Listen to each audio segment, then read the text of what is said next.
There's this toolbox called experimental evolution that has not really been applied to marine systems very much at all.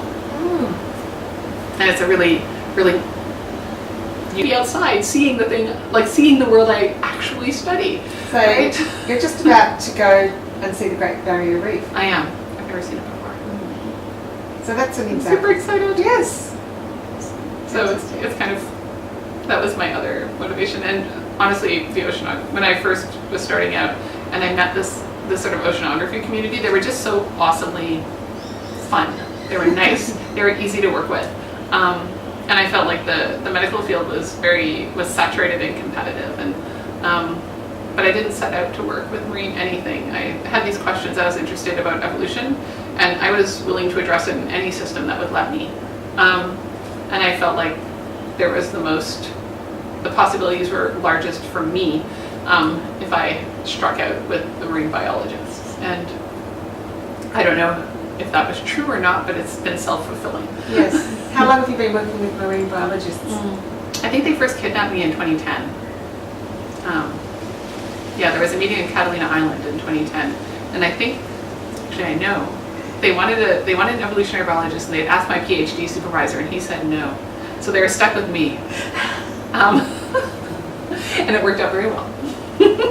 That's wonderful. And and that sort of started things off. And the people that were at that meeting in 2010 we're still building and working together. And it has taken us a solid 5 years, and I'd say it's going to take us until 2020, like a solid 10 years to really lift off a coherent field, like a coherent marine experimental evolution program. And part of that is these experiments take a long time, right? So the first wave of experiments to come through has only just come through.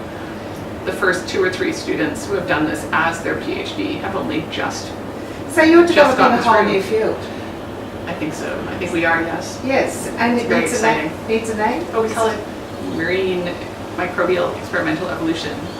Marine microbial experimental evolution. It almost sounds Portuguese or Spanish. Oh, so like a spring to it. That's quite nice.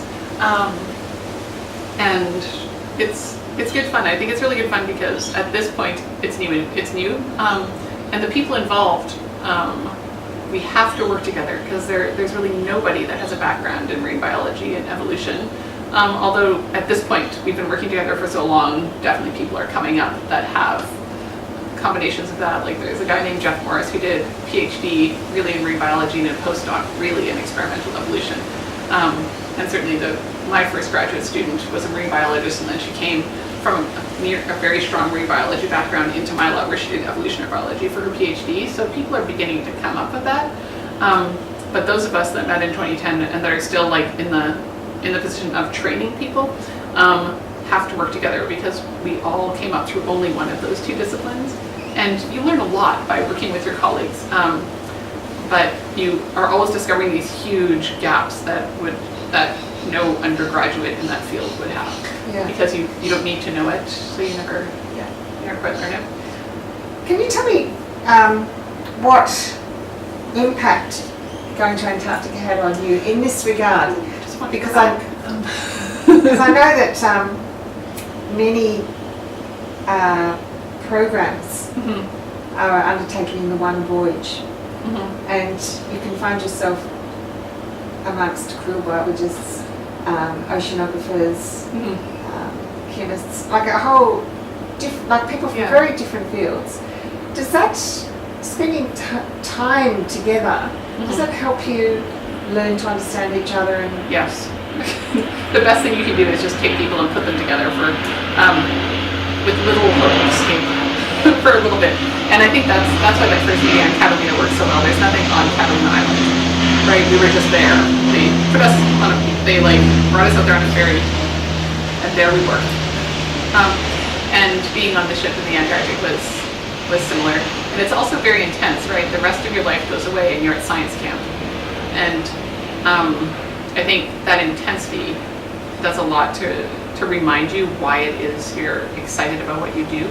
And I think when I was a PhD student and a postdoc, it was very easy to always be excited about what I was doing because that was the majority, my research was the majority of what I did, right? And then as you have your own lab and other responsibilities, the actual research becomes a smaller and smaller proportion of what you do. It's very easy to forget why you're excited and to get stuck in the logistics and the bureaucracy of it.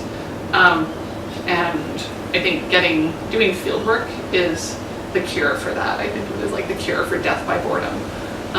Is these intense bouts of work where you're doing only the thing that you love, at least for a short period of time. And building relationships, how important is that, to build relationships with people from other parts of the world? Very. So one thing I really like about science is that part of my job is traveling around the world talking to ridiculously intelligent and interesting people. Right? It's like, yes. It's one of my favorite parts of my job. And that's really important in that most of us can't do what we do alone. We need collaborators. You also, this idea of a scientist sitting alone in a room and coming up with a eureka idea is complete bullshit, I think. Maybe it happens, maybe, I've never seen it happen. You come up with good ideas sitting at the pub, drawing on napkins, discussing things that are clearly impossible. You come up with, and like seeing where that goes. And it's very difficult to formalize that process. It's very, research councils probably hate this, it's extremely difficult to force that or document it or do much to nurture it, except to throw people together and let them have at it. And a ship is great for that, or a field station is great for that, because you are eating together and you're hanging out together and you're playing air hockey together. And like we had an air hockey tournament on the ship in the Antarctic, and Quidditch? They wouldn't let us fly for some reason. And health and safety, no Quidditch, air hockey only. But part of me was, I knew that the air hockey stayed off the blog and everything, because taxpayers don't like to think of us wasting their money by playing air hockey, which is odd because I don't know how taxpayers expect us to work for a month solid with 0 hours of recreation. No human can do that. But actually, it's the back and forth during times when you're doing something else, where the ideas sort of ferment. And so you sort of always have one project that you're doing that you can see that's ongoing, and you can define it and say what you're doing, and you have results that you put on graphs. And this is what we talk about. We go to conferences, this is what we talk about. We're talking to cameras, this is what we talk about. We talk to the press. This is stuff that we can see. But there's always, but that stuff is stuff, at least the stuff that I'm talking about now, are experiments that I planned 5, 6, 7, 8, 9 years ago, right? The stuff that's going in the back of my head is stuff that I can't see clearly yet. And it's a lot of, do you think this is possible? Draw it, and you draw it on a piece of paper, and someone looks at it and goes, that's really interesting. Have you ever thought about this literature on frogs? And you're like, no, I've never read about frogs. And this one sends you a paper about frogs, you're like, or have you thought about, well, they've already dealt with this in trying to deal with food microbiology.